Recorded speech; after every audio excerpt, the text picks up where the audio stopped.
Okay, very good morning to you all kids, and this is the second chapter we have to revise today.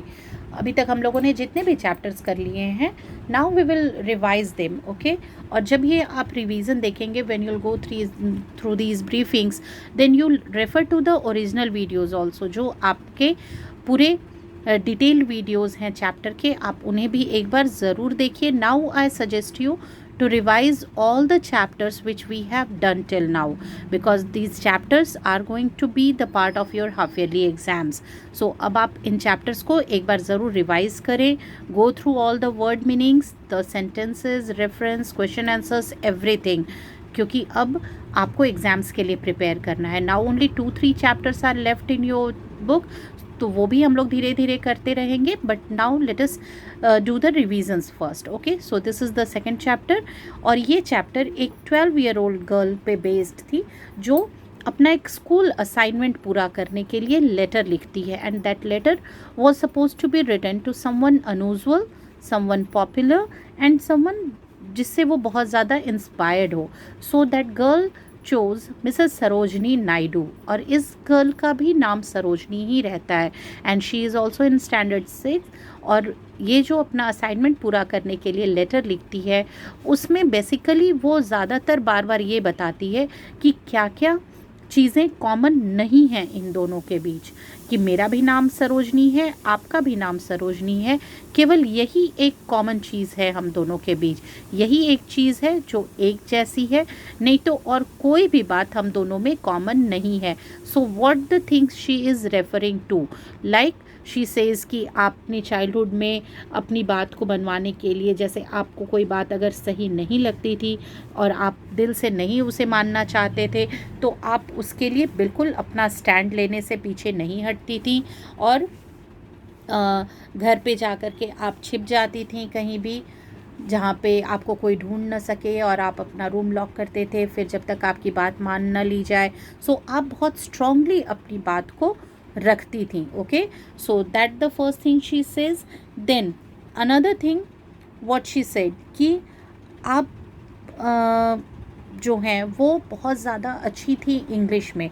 आपने इतने बड़े बड़े poems लिखे, इतने सारे आर्टिकल्स लिखे, इतना कुछ किया, पर मैं तो एक प्रॉपर बुक भी नहीं पढ़ पा रही हूँ. मेरे पास, मुझसे ये भी पॉसिबल नहीं है, मैं बस डिटेक्टिव स्टोरीज़ पढ़ती हूँ और उससे ज़्यादा मैं नहीं पढ़ पा रही. सो ये भी बहुत ही अनकॉमन सी चीज़ है हम लोगों के बारे में. एंड एक और चीज़ जो बहुत ही डिफरेंट है, that I am alive and you are not, कि मैं अभी ज़िंदा हूँ पर अब आप नहीं रहीं. And she is writing this letter to a historical person.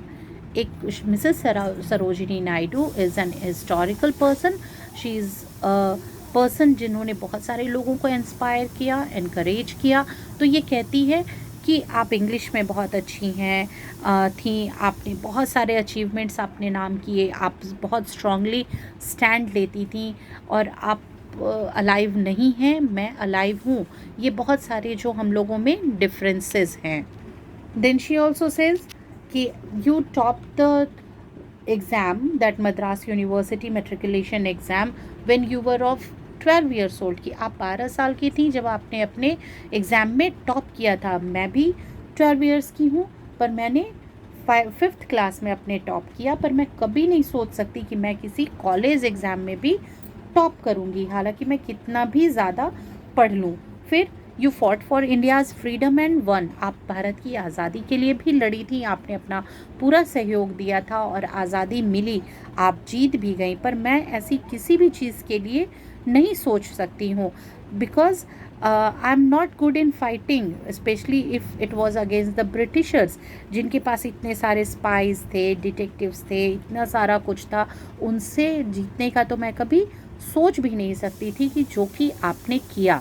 Okay, then one more thing, कि मेरा जो घर है, ये जो सरोजनी जो गर्ल लिख रही है ये letter, what she is saying, कि जो मेरा घर है वो सिर्फ एक कमरे का घर है ना. एंड माई अम्मा इज़ अ मेड, जो दूसरे घर पे काम करती है, दूसरे के लोगों के घरों में जाके काम करती हैं. और आपका जो घर था वो तो काफ़ी बड़ा था, आपके बहुत सारे ब्रदर्स थे, सिस्टर्स थे, और मेरा तो कोई भी नहीं है. ठीक है, मैं सिर्फ एक हूँ, I am just the only one. And इसीलिए मैंने आपको लिखना चुना, क्योंकि आप मुझे बहुत ज़्यादा इंस्पायर करती हैं। पर ये सारी चीज़ें जो हैं वो हम दोनों में बिल्कुल भी अलग हैं। और मैंने आपको लिखने के लिए इसलिए भी चुना क्योंकि मैं एक बुक पढ़ रही हूँ जो आपकी लाइफ पे है, जो मुझे किसने दी थी, विमला मैडम ने दी है, जो शायद उन्होंने मम्मी को दी, मेरी माँ को दी, और वो मैं मुझ तक पहुँची। और मैं क्योंकि वो बुक पढ़ रही हूँ, मुझे अच्छी लगी वो स्टोरीज़, इसलिए मैं ये आपको ही चुना मैंने ये लेटर लिखने के लिए। ओके।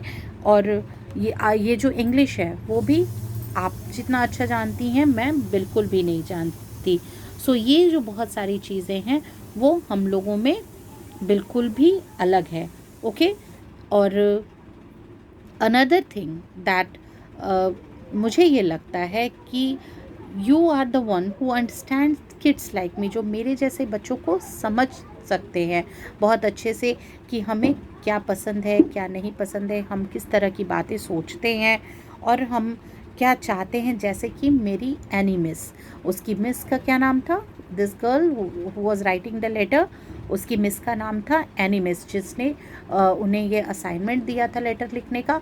उनका यह क्या कहना था कि केवल स्कूल आने और चीज़ों को रटने से ही पढ़ाई नहीं होती है। ये पढ़ाई का मतलब सिर्फ स्कूल आना और चीज़ों को रटना नहीं होता है। It's all about understanding the things, कि आप उस बात को कितना समझ रहे हैं। Okay.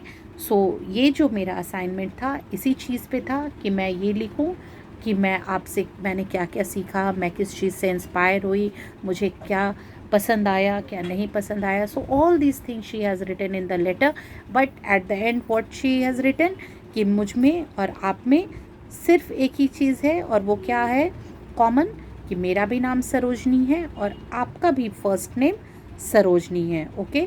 So this is the chapter, Mrs. Sarojini Naidu. So you have to go through the chapter and refer to the original video of the chapter. Original I means refer to the video in which the chapter I have taught, जिसमें एक एक line हम लोगों ने reading की है। 2 videos were there. So you refer to that. पूरा chapter पढ़िए, learn the word meanings and do the references and question answers, because now I will start discussing the previous chapters in the classes also. Okay. Thank you.